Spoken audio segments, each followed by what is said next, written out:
Isabel, what do you think? Yeah, that sounds good. So hello, everybody, and thank you so much for tuning in today. Today, we're going to be taking a long walk back through art history, and we're going to be focusing on how antiquity has continued to inspire artists throughout the years. We're also going to be highlighting a few of the lots in the Wonder Collection, which is selling at Freeman Hindman on May 23rd. So to introduce myself, hello, my name is Isabel De La Salle. I'm the fellow at the Fine Art Group. My background is in antiquities. I majored in art history with a focus in classical art history on Greek, Roman, and Near Eastern artifacts. I worked with the Christie's Antiquities department, and after that, I worked for a gallery in New York, which specialized in classical art. And I'm joined here by my colleague, Jana. Hi, everyone. My name is Joanna Terzakarian. I am the advisory associate based here in New York City. My specialty here is contemporary art and young contemporary art, and I'm really excited to have this conversation today exactly about that. Coincidentally, my academic background actually is in art history and art law, specifically pertaining cultural property and cultural heritage. So I studied at Oxford and did particularly cultural heritage protection. So I'm really excited to kind of talk about the fuse of these two worlds. Yeah, no, I'm so happy we get to speak about subjects that are Yeah, finally near and dear to our hearts. absolutely. So yeah, let's jump into it. Go to the next slide. So I wanted to start with the state of the market today. And although it's not as widely collected as, like, let's say, modern or contemporary, there is a really robust market for antiquities. In 2023, Hindman Auctions sold the Brummer collection for more than $2 million, and Christie's sold the first part of the multi-sale series from the Mougins Museum of Classical Art. Whereas before, we've only really observed this middle market for antiquities in Europe and the UK. We've also really recently seen the rise of a middle market in the US as Hindman outperformed the larger houses in December of last year. And it's not only the rise of this middle market that's allowed for more robust sales, but I think also the integration of antiquities into various subject sales, kind of like the Sam Josefowitz sale and the Alana collection, which were both held at Christie's recently. And this kind of clever integration allows collectors who would normally be rather like looking at old masters or impressionist works to also be exposed to this material when they're looking through the sale, which I think also kind of allows buyers to think about a collection more holistically. I had a specific question actually about the bad press that has been surrounding in the last decade around provenance issues around Greek, Roman, Near Eastern art. How does that affect the art market? Because obviously it, creates a lot of questions and doubts in collectors' minds. Yeah, no, that's a really good question. And it's definitely a concern for a lot of buyers and sellers alike. In the early 2000s, there were some very serious lawsuits pertaining to stolen antiquities. And I think the really public coverage of that for the first time had a really serious impact on the market because it was the first time that the general public was really learning about these issues. But I think that these problems coming to light has also raised awareness about the importance of documented provenance and adhering to the 1970 UNESCO convention that sought to protect cultural heritage. Now we have tools like the Art Loss Register, which we use at the Fine Art Group, and Interpol's stolen art database, Psyche2, to verify the ownership of these ancient works. The auction houses and dealers are also keenly aware of this and are really only seeking well-provenance material that's kind of been checked against these stolen art databases as well as with the countries of origin. Absolutely, and I think the FBI has its own database as well for these works or any works with questionable provenance. And I think individual auction houses as well now have departments specifically focusing on provenance research, which is amazing to see. No, totally. Let's move on and kind of give an abridged history of collecting throughout the past couple of centuries. Yes, Isabel, if you want to start off. yeah, absolutely. I think we wanted to highlight that this is just the highlights. Obviously there's been a global interest in collecting, as far back as, like the Assyrian culture, and basically people have been collecting since the beginning of humanity. So this is really just kind of starting with, Europe. And I think that 1500 is a really great place to start. In 1500, Europe was changing, right? The world didn't end in 1500 as, Revelations told us it would. There was this rise of the Protestant Reformation that began to kind of question the old order, and kind of new scientific ideas that kind of rejected the Aristotelian way of thinking, kind of paved the way for new ideas in all sectors, really. I think this gave way to amateur archaeology in Europe. I've highlighted the finding of the Sibylline books and the tomb of Numa Pompilius, but you also might know, the excavation of the Laocoon in 1506 in Rome, which has been displayed ever since at the Vatican. And I think the perfect collection to really start with is that of Lorenzo de' Medici. So he's pictured in the top left, and he was the grandson of the banking scion, Cosimo de' Medici. And because of his status as the de facto ruler of the Florentine Republic and the vast amount of wealth that he was able to amass, he was probably the most powerful patron of Renaissance culture. And his court included, Raphael, Da Vinci, and many, many other famous sculptors and painters of the Renaissance. And for the Medici, I think that the purpose of collecting was kind of twofold. It was kind of consolidating power, like the Assyrians did, showing off in a way that they have the access, not only geographically, but, financially to accumulate this kind of, these kinds of objects. And also, kind of as a taste-making exercise, this combination of power and sophistication, I feel like really outlined their collecting habits. They were also the first people to make a public space for viewing art, and kind of the first people to commission art that was secular. Before this, you really only saw religious art. So taking a step forward, I've showcased the studio of Rembrandt, because I thought it was really interesting that, not only patrons, but artists themselves collected this material. And, while Rembrandt didn't have the originals, he, like many other artists of the time, collected plaster casts. And I think it's really interesting to think about how these casts and these classical examples, influenced his body of work and his portraiture. It's really interesting to look at this and know this, and then take a look at his work and see how it kind of plays itself out.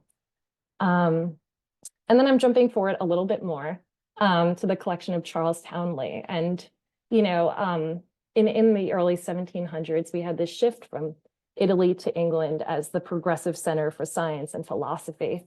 And you had, the Royal Society and the Society of Dilettanti that were really active and really promoting this newfound rediscovery of classicism that came with the Enlightenment. So here's Charles Townley, a very famous noble, and he is here with his an imaginary assembly of works that he actually owned. When he came back from his grand tour, he was so inspired by what he saw that with the help of a dealer, he was able to acquire, this incredible collection called the Townley Marbles, which really is only eclipsed by his contemporary Elgin, of the Elgin marbles in the British Museum. And like I said, he was, a member of the Society of Dilettanti, which sponsored the studies of this material and new works in the style of ancient Greek and Roman works, and was a fellow of the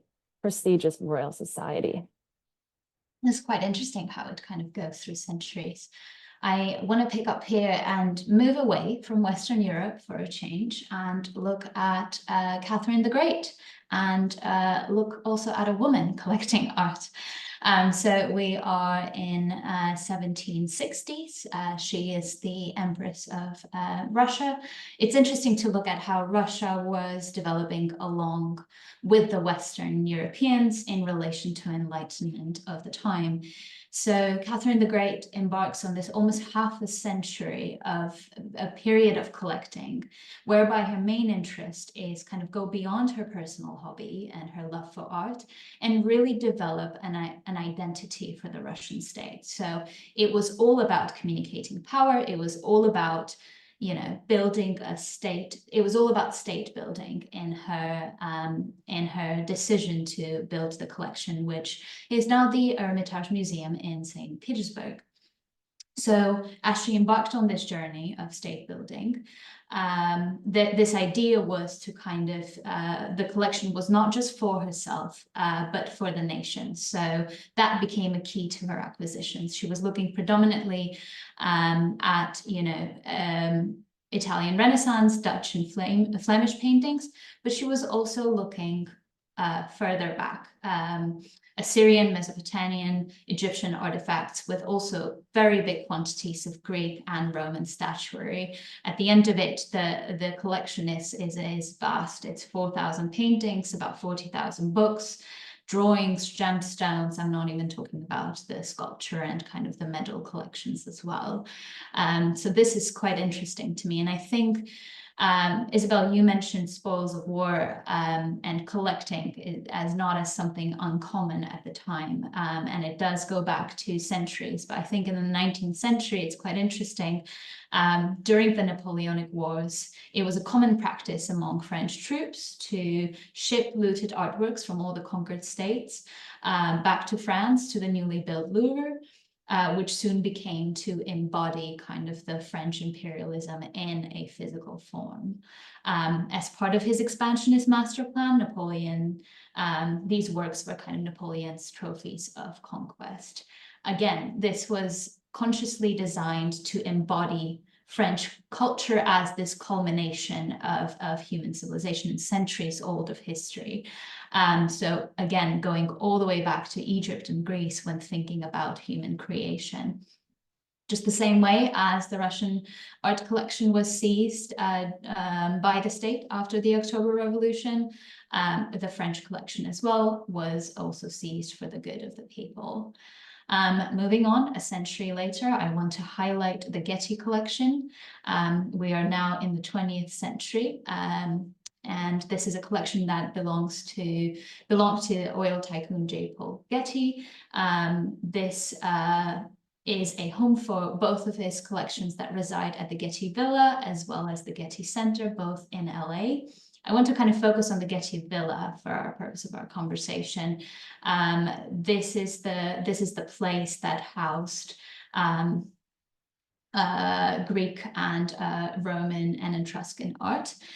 Interestingly, it was all curated thematically until very, very recently when the complete curation changed, and now the collection is chronologically. So you should visit and see it.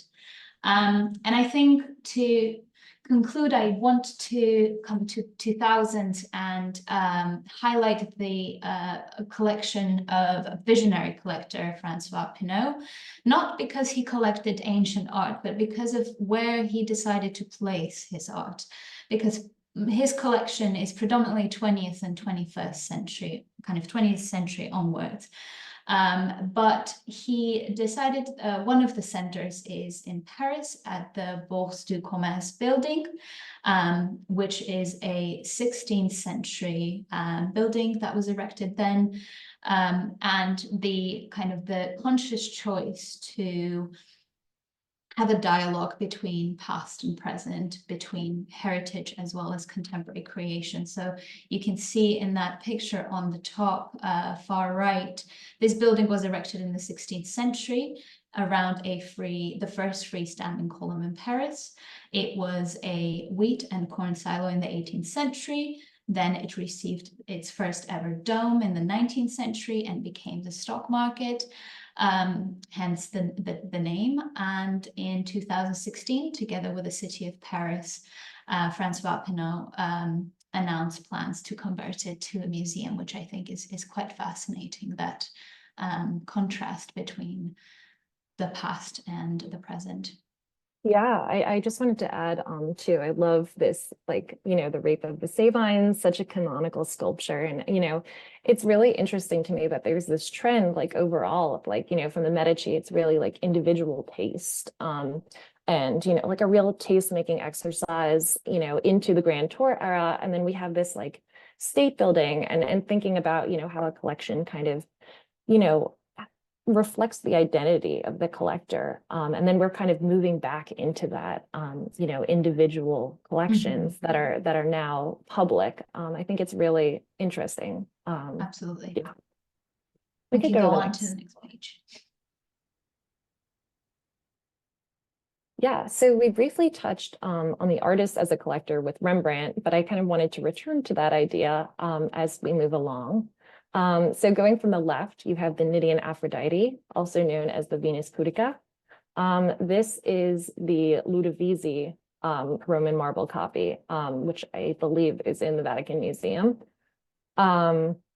And it's by and large one of the most iconic Greek classical sculptures that can be admired in the round by an equally famous sculptor, Praxiteles, who is, probably the most renowned of the Attica sculptures in the 4th century. And this is considered his most famous statue, probably because it's one of the first statues in which a female is portrayed completely in the nude.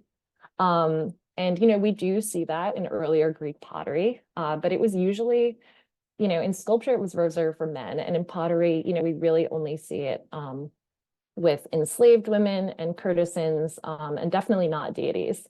And, because of its sensuality and beauty, the work was one of the most erotic in the ancient world and was even a tourist attraction in antiquity. And Pliny writes about this in his natural histories, that men were kind of driven mad with desire for her, and that some visitors were overcome with love for the statue. And although, early art historians considered this to be very erotic, the depiction itself is not really explicitly sexual or sensual. The goddess is kind of caught in a moment in time where she's removed her garment and draped it over a lekythos, to step into a ritual bath. She may have been painted at one time, as she did go in a temple, but we can't be sure of that. And linking this with a more contemporary piece, although not super contemporary, from the 1550s, we have this beautiful Bronzino portrait that we now know as Pier Antonio Bandini, identified through the pendant portrait, which is his wife. So we know that Pier Antonio Bandini was a Florentine with a career as an exceptionally influential banker in Rome. And at his vigna, or his vineyard in Monte Cavallo, he kept paintings and antique statuary. And so the artist Bronzino is taking the artistic liberty here with this piece in the background, just as he does with the pendant portrait.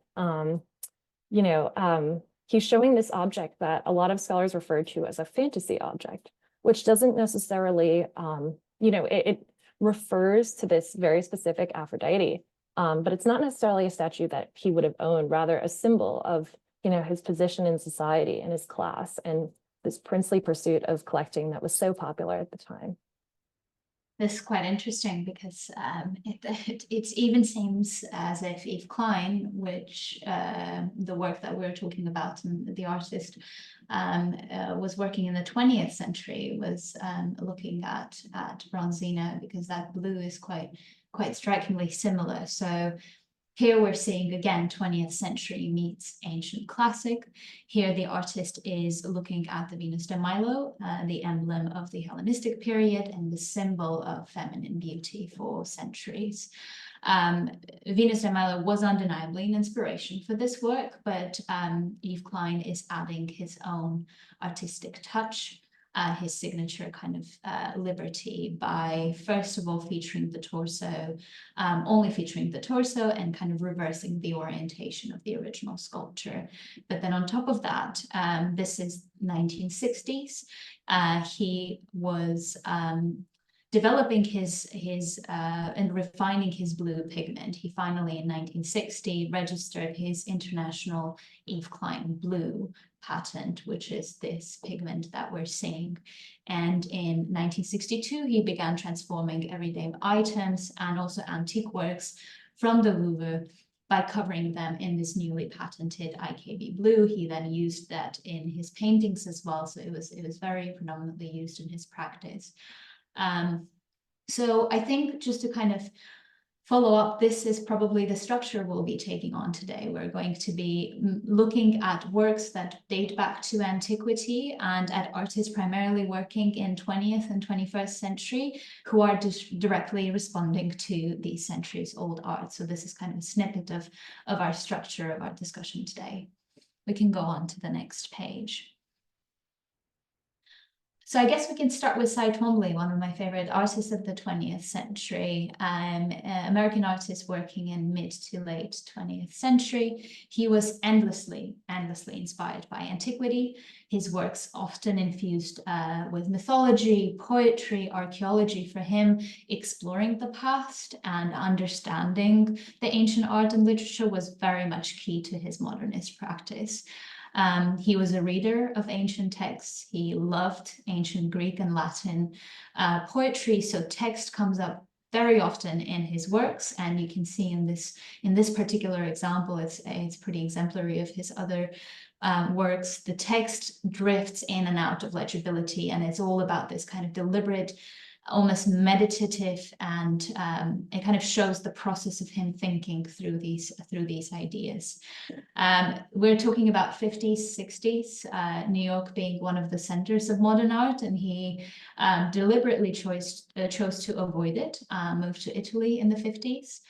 And together with his friend and fellow artist Robert Rauschenberg, he went on a 6-month journey to Italy and North Africa. And I think many art historians claim that this was a really monumental trip for his practice, because you see this new graffiti-like new methodologies and techniques introduced to his works after the visit. He frequently alludes to the Olympian gods, as in this work as well, but also others as well, as Aphrodite, Apollo, Dionysus, and others. Interesting point, just want to quickly jump on Basquiat, who was a 19-year-old young adult, I guess, a 19-year-old teenager who saw the works for the first time in 1979 Whitney retrospective, and he saw this work specifically as well, and this had a significant effect on Basquiat. It almost kind of had this artistic and aesthetic explosion in his mind, and he began making his own assembled works that included graffiti, included words, crowns, arrows, you know, the same kind of symbolism. So quite interesting to see how then Cy Twombly then affects other artists of his time.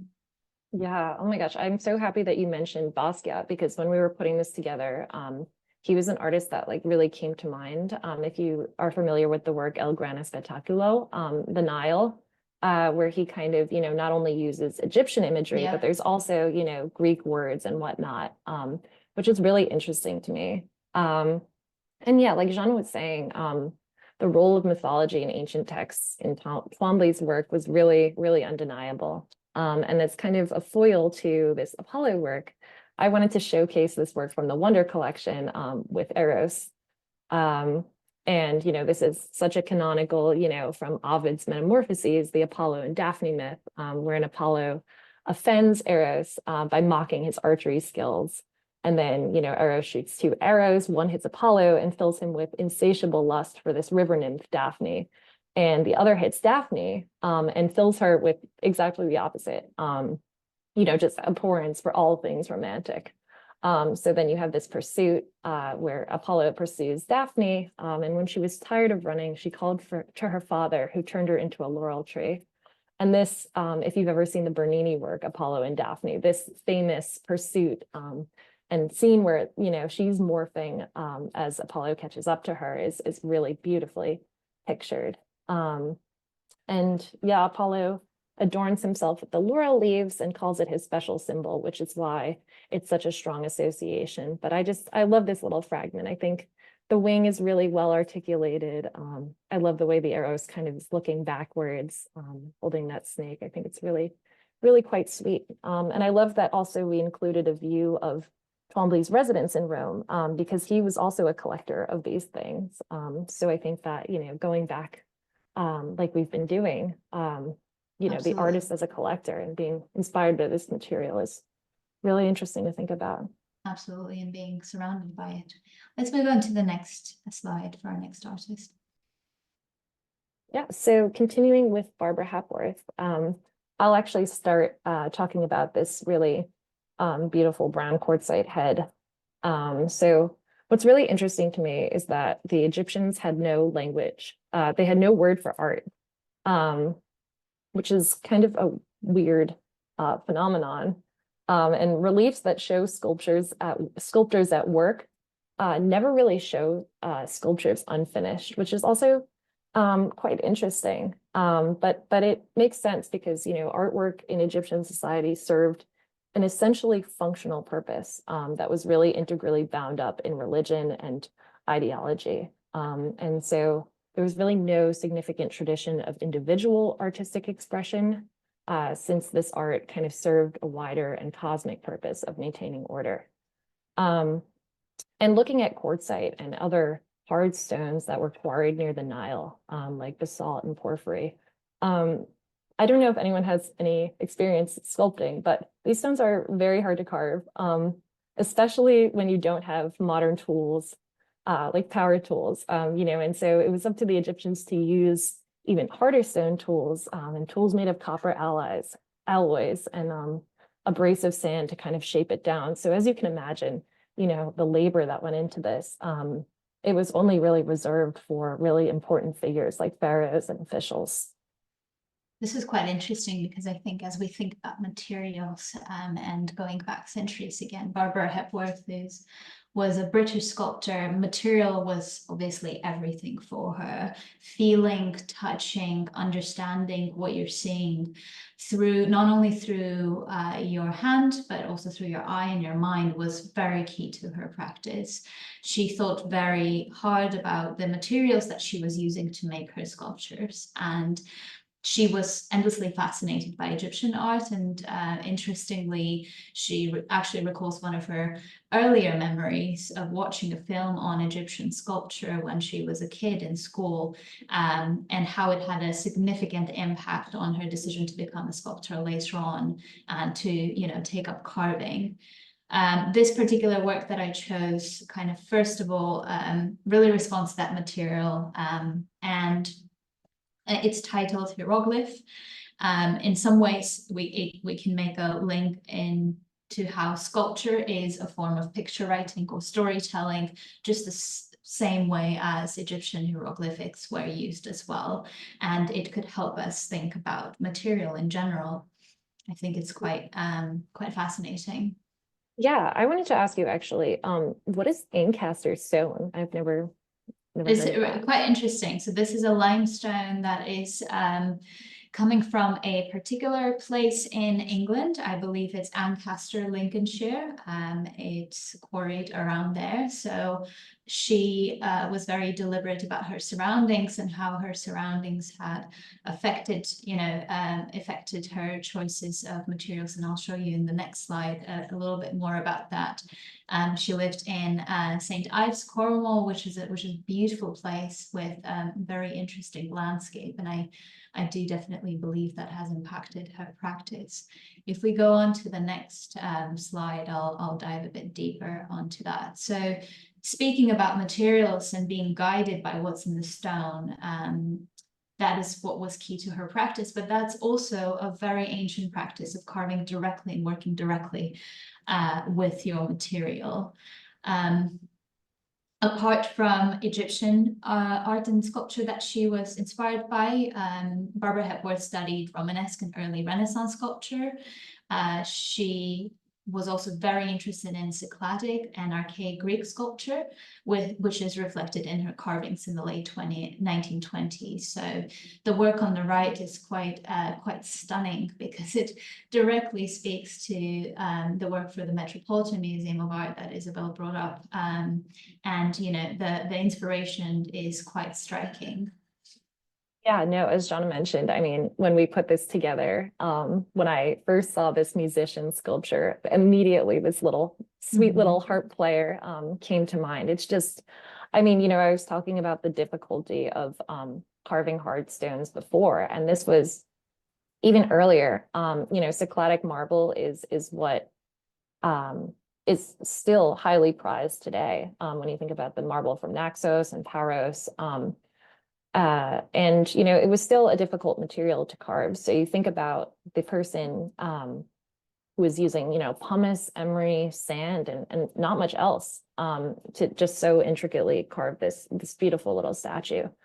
And what's really interesting to me now is that, you know, you can see, if you go to the Met, they have on the Leonard Stern collection of Cycladic art. And there are so many of these idols in different shapes. And in the early Cycladic period, we haven't found evidence of a written language. So for the most part, you know, we don't really know their purpose. They were so prevalent in ancient society, but we really can only guess as to what they were used for. And I feel like that's so fascinating, especially for artists like Henry Moore and Isamu Noguchi and Barbara Hepworth, because, you know, to speculate is quite fun and interesting, especially with these really beautiful forms, you know, that are so modern in a way, even though they're thousands of years old.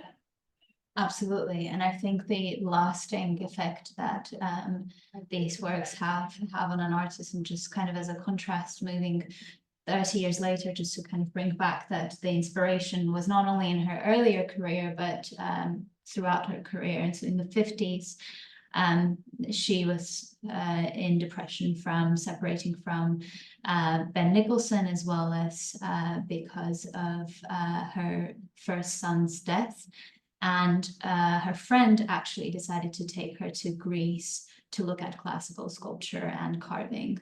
That trip had a restoring effect that the friend had hoped for. Barbara Hepworth returned back to England with so much inspiration. And upon the return to England, the friend also helped source these tropical hardwoods, which I don't know who this friend is, but she's great. I think they were unavailable since after the war, and the friend had contacts in Africa, so they shipped 17 tons of tropical hardwoods to St. Ives for Barbara Hepworth to work on this. And this is just one little example from her series that were directly inspired by her trip to Greece. That is so stunning. I love that, the curved form. It really references this marble-seated harp player, and really, like you were saying, invites, you know, this tactile sense, as well as, you know, engaging the senses. You really are almost invited to play this strange instrument. And I really love that about her work. Yeah. Let's go on to the next page and talk about a 21st century artist, and not only how Antiquity has inspired him and his practice, but also him as a collector. So I'll start with Jeff Koons as an artist. So Jeff Koons has been inspired by Antiquity, and I want to talk about this Gazing Bowl series, which is one of the series that he's most known for, where he places a large blue glass bowl or a gazing bowl on top of sculptures or old masters paintings that he is looking at and inspired by. It's all about appropriation, looking back to art history and identifying these key works in art history that have had an impact not only on the artist, but on the human civilization in general. In this Gazing Bowl series, the artist and his studio would replicate these ancient works of art and place this large bowl on them. These are exact replicas visually until you kind of come close to them and realize that they're actually different in size. And it's all for the artist. It's all about the idea of the painting or the sculpture. It's about the effect it has had on us and our development. And it's not about the painting and the sculpture itself, which is why, you know, when talking about repetition and appropriation, the artist chooses to closely replicate these words, but not to the point where they are identical. Yeah, I think that's super interesting. And I was watching earlier an interview where Jeff Koons was going around the Greek and Roman wing at the Met. And a quote that I really liked, he said, a lot of these pieces, referring to the works he was seeing, are copied. And you can feel the dedication that the Romans had to try to preserve all the power within the Greek original pieces. But at the same time, you always have the desire for a new form, a new material realization. And I think that him looking back at antiquity and this practice of repetition out of necessity, you know, a lot of Greek sculptures were made out of bronze, and you know, they were basically forced out of, you know, material necessity to replicate them, and him doing the same thing and talking about not only is this a necessity, but it's also the idea, it's the form and the essence of the sculpture itself that's really important. And, you know, Koons himself is also an avid collector of antiquities in his personal life, which I think speaks to even more his appreciation and his inspiration by these objects, kind of like Rembrandt. And he's also very actively involved in philanthropy at the Metropolitan Museum of Art in the Greek and Roman wing, where he speaks regularly. So I think that this material has a profound kind of effect on his life and his practice. And I mean, that's so obvious looking at his work. And I love to see it paired with classical examples as well. This balloon Venus with this Athena is really, really nice. Absolutely. Let's go on to the next slide to explore our next artist. Yeah, so I'll begin this one talking about this really nice Attic black figured Hedria. And I think it depicts a really key moment in Greek mythology, which is a scene that we often see, which is the struggle between Heracles and Apollo for the Delphic tripod. And the story basically goes that Heracles was really mad that the priestess at the sanctuary of Apollo at Delphi wouldn't provide him with a prophecy. So he attempted to steal the sacred tripod, which endowed the site with its oracular powers. If you know the oracle at Delphi, that's where that's from. But Apollo then begins to wrestle Heracles, the Greek name for Hercules, for control of the tripod until Zeus intervenes. And you can see that really active scene on this vessel. And a lot of scholars believe that the conflict in the historical context of the 6th century BC kind of represents a struggle for leadership and religious supremacy in city-states, with that tripod that's so imbued with these religious powers kind of being the symbol, you know, wrestling between Delphi and Athens of religious power. And, you know, different shapes of vessels had different functions in ancient Greek society and are essential to really understanding not only mythical scenes like this, but depictions of everyday life. So as much as it was really an artistic endeavor, it's also a storytelling and a historical example, and it shapes our understanding of Greek society as we know it. Absolutely, and I think that storytelling goes a long way, and this is where I wanted to bring Ai Weiwei in. He's a Chinese artist working predominantly in the West. This particular work that I chose was from his 2016 solo show, first solo show in New York at the Lytton Gallery, where he placed these sculptures against a backdrop of this black and white wallpaper installation that mixes exactly that storytelling within ancient Greek styles with modern day imagery, such as barbed wire. You have groups of refugees in lines or huddling together. So this imagery that he chooses for this wallpaper very much is embedded in his research and experience in around Greece, surrounding the Syrian refugee crisis. There is this foreshadowing and this deliberate repetition of imagery, which is something that I think you see a lot in Greek vases. And it marries his interest in art, in design. It's quite an interesting choice to use wallpaper as an artwork, as well as his humanitarian issues that are at the heart of his practice. And this wallpaper becomes a way to interrupt that space, to interrupt that white cube, or that kind of the expected space we would want to see artworks in, as it tells the story of his show. Yeah, definitely. I think that, you know, like you said, the wallpaper is a really interesting choice. And I think it kind of harkens back to, like, you know, vases being not only decorative objects. I mean, they were decorative, but, you know, they also had the, you know, were imbued with these political messages, which I love. And I love this detail of these riot police, because you can see that like side eye that's so typical of Greek vase painting. And they almost remind me of hoplites or Greek foot soldiers. They've got these, they look like Illyrian helmets on, and they've got these shields and whatnot. Like you would imagine they're forming a phalanx. So that's really interesting to me that he's pulling such direct references. I really love that.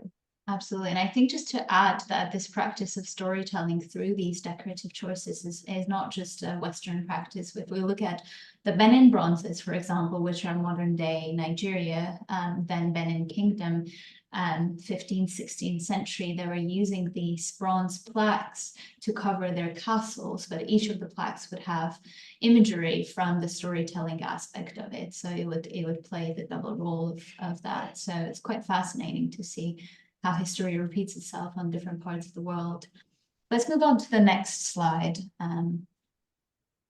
Yeah, I really can't tell which of these I love more because they're both so beautiful in their own way.